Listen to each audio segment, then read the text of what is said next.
కూటమి ప్రభుత్వం 17 నెలల పాలన పూర్తి చేసుకుందని ముఖ్యమంత్రి చంద్రబాబు నాయుడు అన్నారు. జిల్లా కలెక్టర్ల సమావేశంలో ముఖ్యమంత్రి చంద్రబాబు నాయుడు ప్రసంగించారు. భారత్ నెంబర్ 1 కావాలన్న ఆకాంక్షతోనే ప్రధాని మోదీ పనిచేస్తున్నారని, భారత ఆర్థిక వ్యవస్థ 11వ స్థానం నుంచి 4వ స్థానానికి చేరుకుందని తెలిపారు.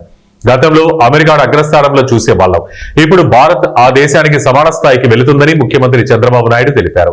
మరో 22 ఏళ్లలో స్వాతంత్ర్యం వచ్చి 100 ఏళ్లు పూర్తవుతుందని, ఆ సమయానికి భారత్ కూడా అగ్రస్థానానికి చేరుకుంటుందని ముఖ్యమంత్రి చంద్రబాబు నాయుడు చెప్పారు. సంస్కరణలు వద్దన్న చాలా రాజకీయ పార్టీలు మనుగడలో లేకుండా పోయాయని ముఖ్యమంత్రి చంద్రబాబు నాయుడు కూటమి ప్రభుత్వానికి ఒక నిర్దిష్టమైన విధానం ఉందని తెలిపారు.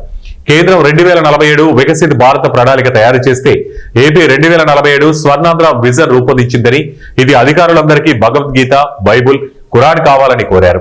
సిఎస్, డీజీపీల నుంచి క్షేత్రస్థాయి వరకు సరైన వ్యక్తి సరైన చోట ఉండాలనే లక్ష్యంతో నియామకాలు చేశామన్న చంద్రబాబు సామాజిక న్యాయానికి పెద్దపీట వేస్తూ మంత్రులను నియమించి కేబినెట్ మార్పు చేశామని చెప్పారు.